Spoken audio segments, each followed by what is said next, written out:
Welcome to the Successful Nurse Coach podcast.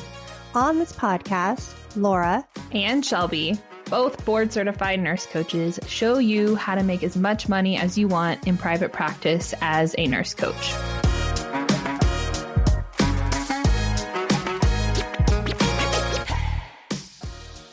Welcome to the Successful Nurse Coach podcast. It's Laura today, coming at you live from my new office and new mic. I'm really hoping that my voice sounds amazing.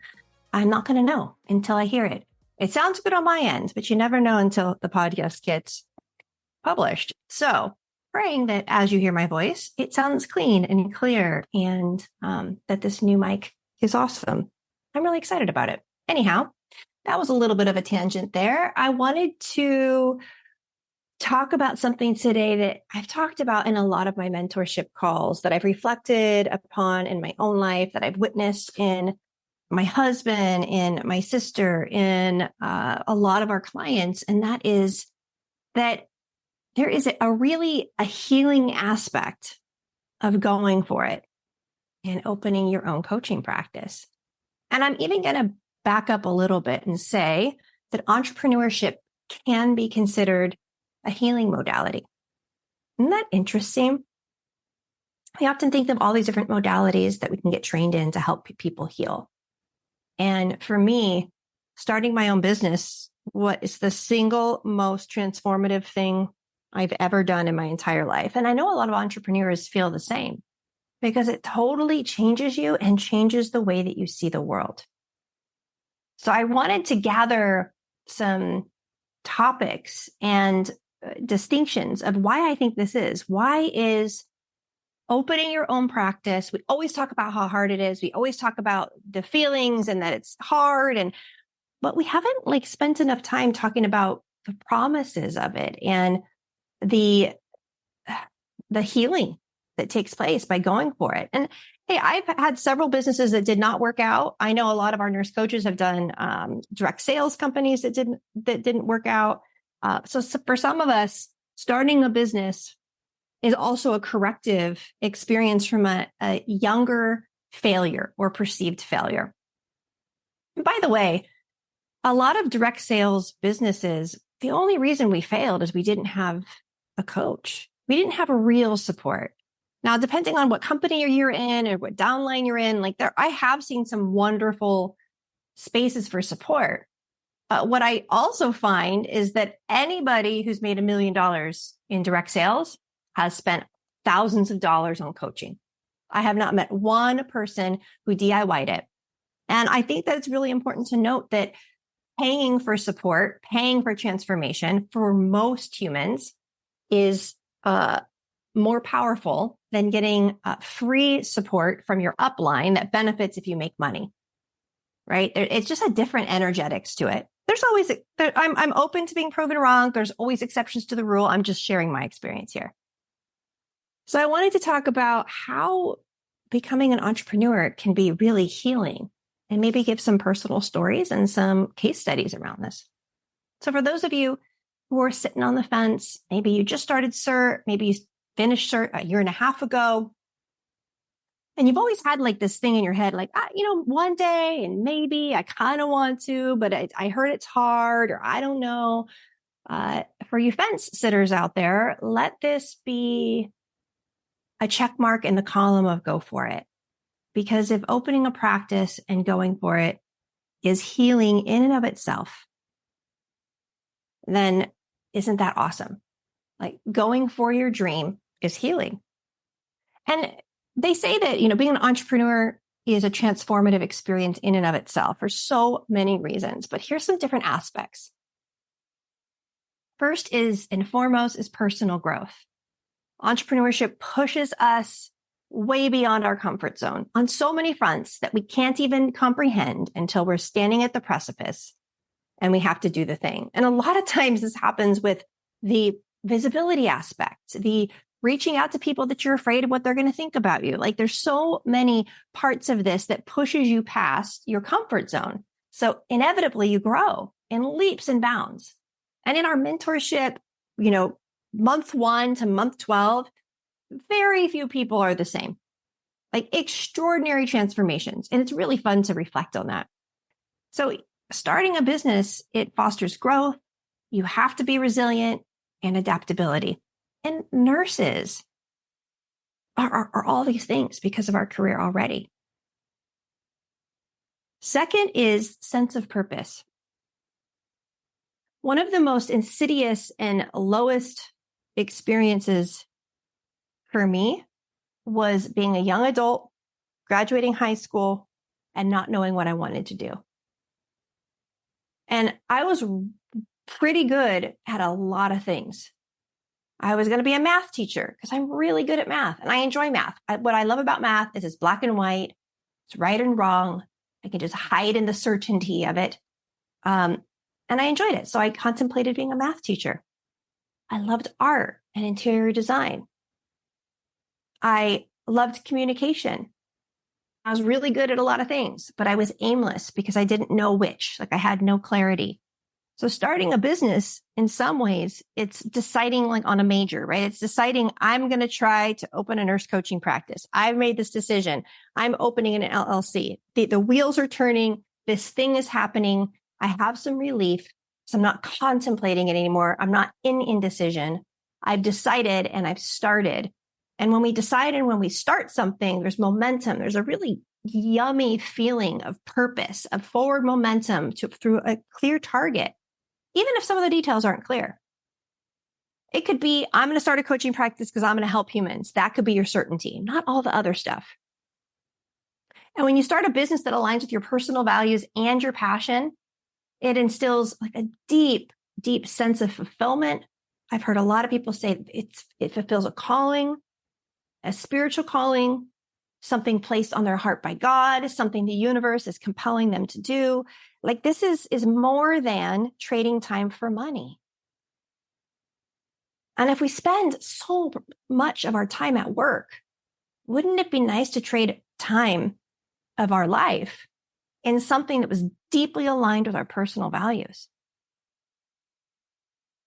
The richest man in the world never works a day in his life because he's doing what he loves to do and getting paid for it, right? What percentage of people in your life right now can say that about themselves? Not very many. It's so healing to claim that as a value, to decide if I'm going to spend any time away from my children, if I'm going to spend any time doing things that aren't fun all the time, damn, for a bigger reason than money in my bank account. Now, not everybody has that luxury. There's large parts of populations of the world that work all day long to eat and have a place to sleep. And that's lower on Maslow's hierarchy needs. I'm not talking about that. I'm talking about a lot of the Western world, a lot of you listening right now that have a place to sleep and have something to eat and have a job that makes enough money for you to do most things or some of the things that you desire. But that doesn't light you up. That doesn't make you feel like you're serving patients and people in the way that you know you're supposed to.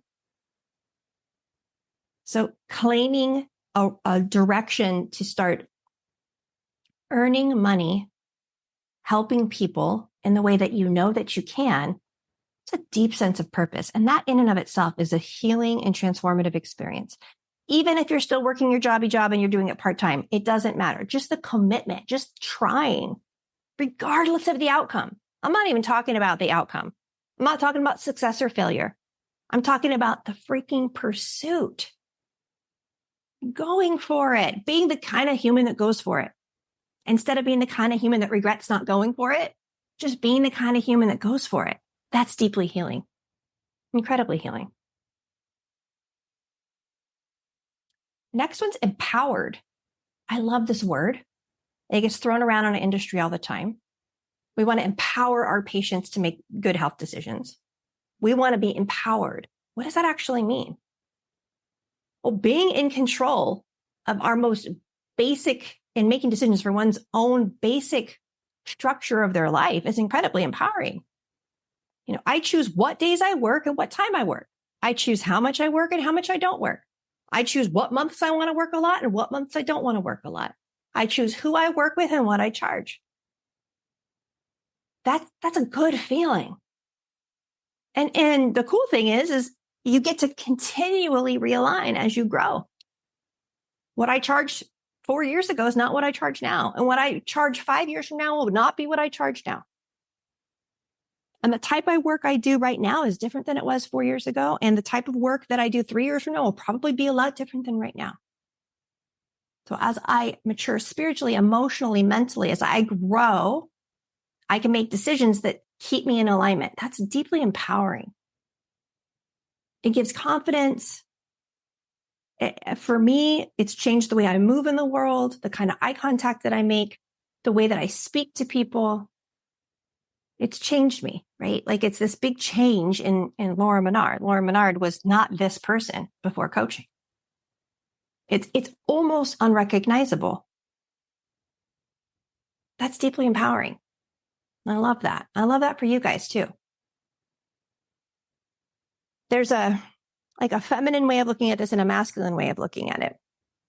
And there's a really beautiful feminine way of looking at this is, choosing to open a practice because you're deeply longing to have slower mornings and you want to be able to prioritize your own health and you want to be able to make meals every night and you want to be able to go to your kids' recitals and pick them up for school and take them to school. There's these feminine desires that we want. And then there's a masculine part of this. It's like, are you going to fucking claim it? Are you going to take action and get that? It's a decision. Success isn't reserved for lucky people. Success in this business is reserved for people who decide to have it and take relentless action over and over and over again to claim it, to get it, become empowered, to become aligned. I love this too. This, entrepreneurship allows you to overcome past failures. It's okay to fail. You should fail fast and fail often. If you look at anybody in your life that you look up to, I guarantee you they've had massive failures because anybody who tries to have a life worth having fails. You fail. I did some multi-level marketing in my early 20s and failed. I did another multi-level marketing at some point and failed. I had lots of failed relationships that I gave my all to. And this can become a corrective experience, right? Like me creating a successful business was a corrective experience. There's a sense of it wasn't all for nothing. All those failures taught me something that I got to capitalize on now. And had I not done this venture, I wouldn't have got to capitalize on those failures in the way that I've been able to. So building a successful business can serve as a redemption journey and allow you to move past old wounds, to have different perspective and speak from a different place. It's incredibly inspiring to hear the stories of very successful entrepreneurs, when they lost millions or the things happen. And subconsciously, I'm always like, when's it gonna, do I get to go through one of those again? Maybe. Because it's about the pursuit. It's not about the outcome. And this one I love. It's so good. Developing coping mechanisms. Holy smokes. We talk about the roller coaster. Entrepreneurship is filled with ups and downs, more so than working in the hospital, more so than being a parent, in my opinion. More so than anything else I've ever done. And how do you navigate the highs and the lows? There's a sense of needing to cope. There are skills that are required to not quit when you've had 4 people in a row say no, or you've had some client ghost you, or you've had a client not happy with your service, God forbid, or a client accuse you of something that you aren't, or in your marketing, having somebody send you a snarky message. These things cut, they hurt. There's a down, there's an experience there. And we have to endure them. And as we endure them, we learn to cope better. And that coping mechanism is far reaching to all aspects of our life. So things that used to flatten us, that used to have us curled up in a ball in our room, it no longer affects us that way because it's created the ability to see things differently, to cope with things differently.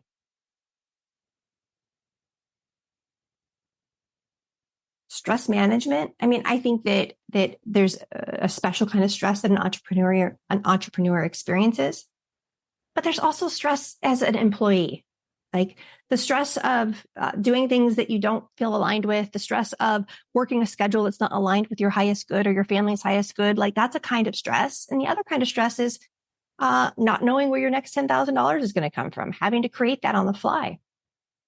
There's different kinds of stress, but it creates patience and perseverance. And that is a healing modality, right? We're playing a game that strengthens us in ways that we can't imagine. So that even if you get out of certification, you decide to start a business, let's say you hire us you hire me and Shelby, you join our mentorship, you spend $16,000 and some other nominal fees to start this business. You feel like you don't know what you're doing. You're not sure if you can be successful. You really don't even know who you are as a coach. That's so badass to try, right? Because I guarantee you this, the end of that year, you're going to be different. It will be different than you expect it to be 100% of the time. Most of the times you have way higher expectations on your first year than actually happen. The amount of ups and downs you have to endure totally changes the way that you cope, the way that you see the world, the way that you see yourself. It will change your relationships, and it'll create a skill set that you will capitalize on for the rest of your life, regardless of the outcome. This is why I have no problem selling our program, because the pursuit of this, the commitment is so much bigger and better than any college course I ever took, than any other thing I spent money on. It's worth it. It's a hell of a story no matter what happens. It's a hell of an experience no matter what happens. And you create community. It can be really lonely to be an entrepreneur, right? If it's just you and your desk and your thoughts. I don't recommend it. I recommend building it in community, building it in group. But this can be like your decision to build your business can be a huge way that you connect with others and building relationships. So while there's an element of it being lonely because you're not forced to go be with coworkers or forced to be in places that you didn't choose to be, it can also build like deep connection with chosen others, with clients, with collaborators, with other nurse coaches, with us. These connections can be incredibly healing, especially for those who felt isolated or unsupported in the past. And I know I felt isolated and unsupported, surrounded by humans working in my job. The nurse coach community is really special. We're a special brand of human and a special brand of nurse, right? Nurse coach entrepreneurs are my favorite humans on the planet. You know, literally, you could sit around a table. We do this at retreat. Sit around a table for lunch with 10 of them, have the best conversations of my life. And becoming an entrepreneur is a therapeutic outlet. For many, the act of creating, whether it's a product, service, or your personal brand, it serves as a therapeutic outlet. Shelby always talks about my social media presence. And actually, the last few weeks, I've been a little more silent as I've gone through this transition at the farm. But having to post every day or making that a goal to post every single day for my business, but it's not really for my business. It just was a decision that I made to do. It was like a witness journaling. It wasn't like calculated. It was just whatever was on my heart. However I wanted to express my humanness every day, I do a post. And that became so therapeutic to me. And then if you've done it for a year or 2 years, like I just don't care what people think of me. I really don't.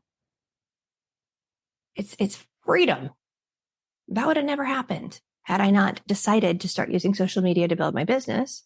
Had I not decided to start posting things that I thought were interesting. Had I decided that being visible was a divine act, that hiding myself to protect myself for the rest of my life in fear of failure or what other people think. Like that just wasn't an option for me anymore.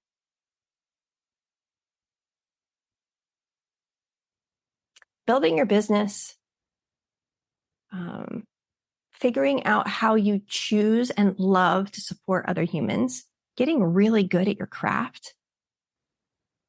It can provide a sense of accomplishment and a way to express ourselves, like the divine expression of why we're here on earth. And I'm going to talk about another fun one here. This one's super fun. This validation. Who listening right now loves some good validation? I know I do. If I remember an instructor pulling me aside in nursing school after I'd done a presentation, he said, Laura, you're extraordinary at making something complex understandable. Was his feedback to me. I still hear his voice. I don't know if I was or not in that presentation, but that validation, that somebody witnessing me and saying something like that to me, it laid a foundation that I still hear his voice. And we get to experience that as an entrepreneur in our clients' feedback. When people say to you, Sunny, I want to write you a testimonial because you've completely changed my life. Before I started coaching this, and now I'm this. That's incredibly validating. And validation can be far and few. But when we get it, it's incredibly healing, especially when we've poured our heart and soul into this work or into this endeavor. So achieving milestones, receiving positive feedback from clients, or simply realizing that you had a vision, you created something out of nothing that people pay you for. It's a pretty cool feeling. And that is reserved for the few that walk through, right? That walk through the doorway and decide to make a decision to create this for themselves.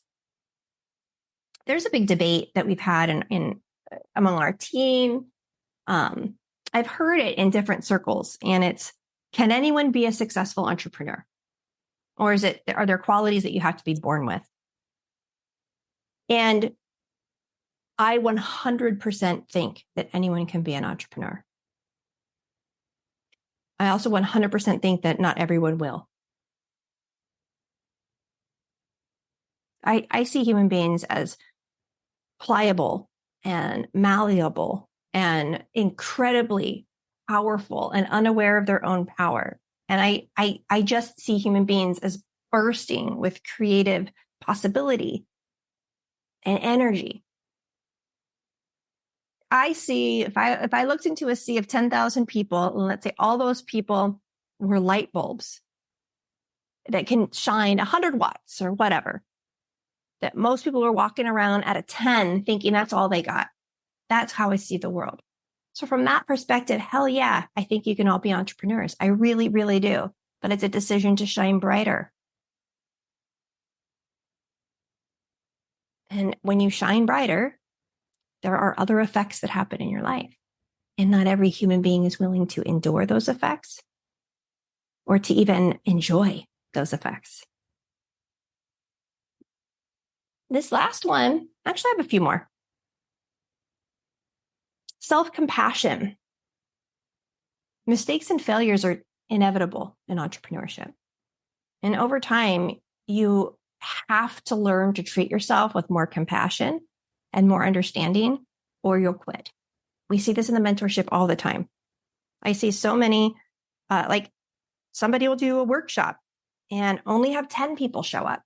And then they will beat themselves up because they wanted more, or more said they were coming. And then I have another. And so that person lacks self-compassion, beating themselves up, should have been better, higher expectations, super bummed, mind effing themselves all week. And then I have another mentee who throws a workshop, no one shows up, and they talk about all the positive things that happen from it because they had to make the content. They know what they're going to do next time. And just like so much self-compassion. And you can see from those two case studies, like who's going to last? Because if you beat yourself up every time you make a mistake or you fail, Like, you can't be an entrepreneur. That'd be a miserable existence. There's a way of really effing up or making mistakes and the feeling that you have in your body, and then learning to talk to yourself in a way where you're either winning or learning. That's it. If that's all that you can do, it's a lot of freedom. Failure is not even on the table. Self-awareness. We as entrepreneurs have to quickly learn our strengths and our weaknesses. We have to, I think about it like this.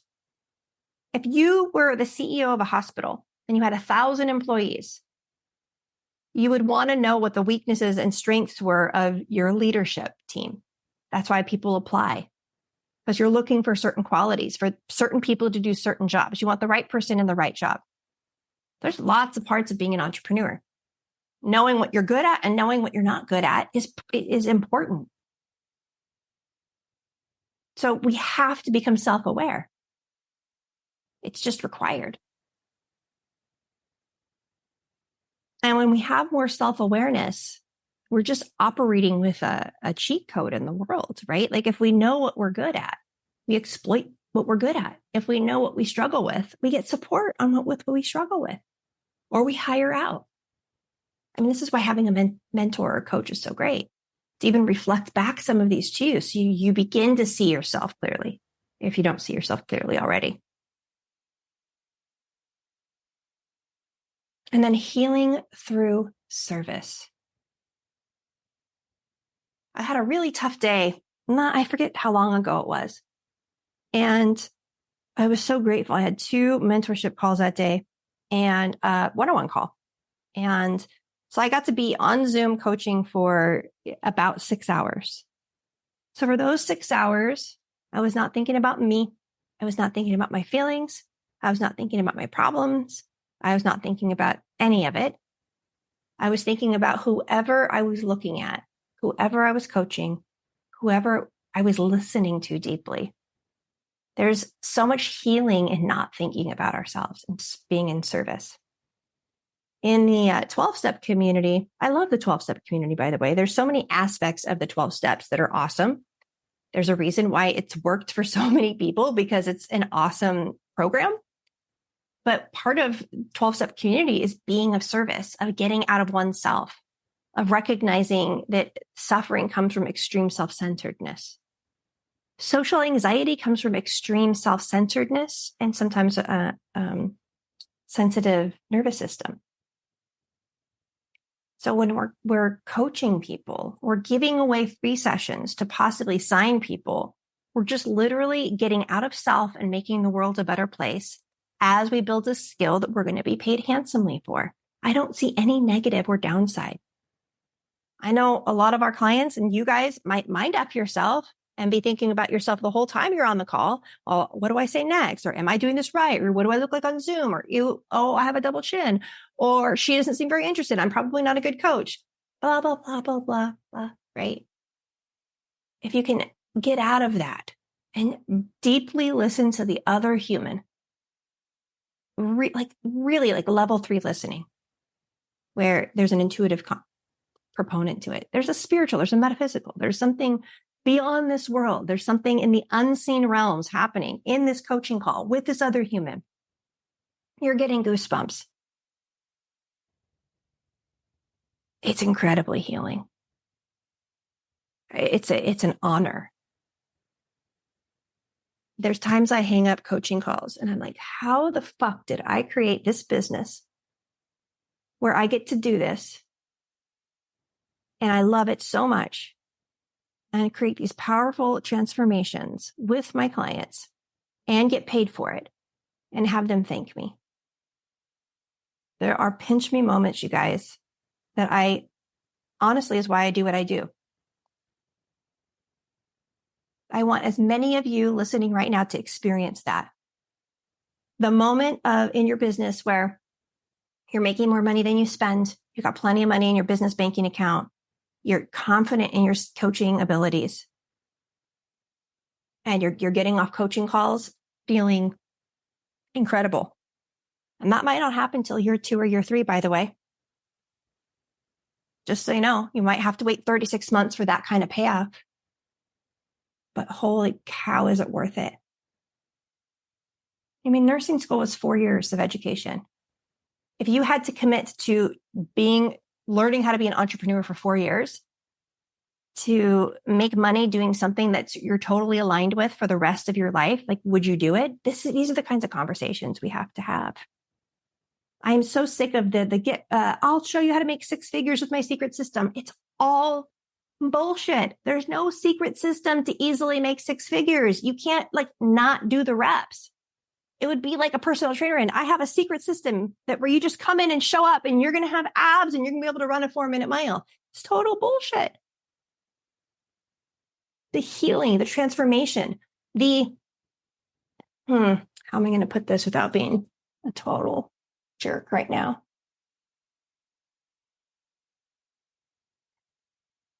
If we want an extraordinary life, and I know a lot of you do, where you want to have the time freedom, the money freedom, the creative freedom, the impact, if you want all those things that you say that you want, you got to do extraordinary things. And there's no secret system. And there's no shortcut. There's people to guide you through the trenches, but you got to do the work. And in doing that work and in committing to that pursuit, just like anything else worth having on earth, entrepreneurship is an incredible healing modality that will affect you, your children, your children's children, and really the world. I'm such a big advocate. I don't know why everyone on the planet doesn't have their own business. I really don't, just for the tax benefits alone. Just understanding that there's so much that we don't understand when we're an employee, and the world is ran by people who are entrepreneurs. Now, some of you are going to be triggered because you're going to twist my words, possibly in your brain. Say, Laura doesn't think having a job is worth anything. I do. But for those of you who are called or have a little bit of the bug underneath you to start your own business, don't ignore it. That's where I'm landing with this podcast. Don't ignore it. Go for it. Try. The pursuit itself is so valuable and the risk is so very low. Starting a nurse coaching business is super low risk compared to any other business with a super high potential payout. So welcome to my TED Talk on why you should be an entrepreneur and how it's healing. I wanted to quickly just let you know about a few workshops we have coming up. We have our new grad workshop November 10th at 8 Pacific Standard or 11 EST. We have our effortless enrollment workshop Friday, November 17th, and that is at 9 Pacific or 12 Eastern. We will be we're going kind of hard from now until mid-December. And then we usually take about 3 or 4 weeks off. And we get really prepared for 2024 for the big January push. I love January mentorship. I think that's a really epic time to start a business. From my type A personality, it's nice to have a January 1 to December 31st frame of reference of what you can create. We are still enrolling for January. We are a little over halfway filled. If you're curious, if this got under your skin, reach out to us, book an app call. We'd love to support you. And we'd love to see you at any of our upcoming workshops. So I hope my mic was good. I hope that my message wasn't too aggressive. And I hope that for the right people listening to this right now, you have a little more pep in your step and a little more excitement about what's possible. And maybe a little bit of a desire to commit to the healing experience of becoming an entrepreneur. All right, guys, have a good rest of your day.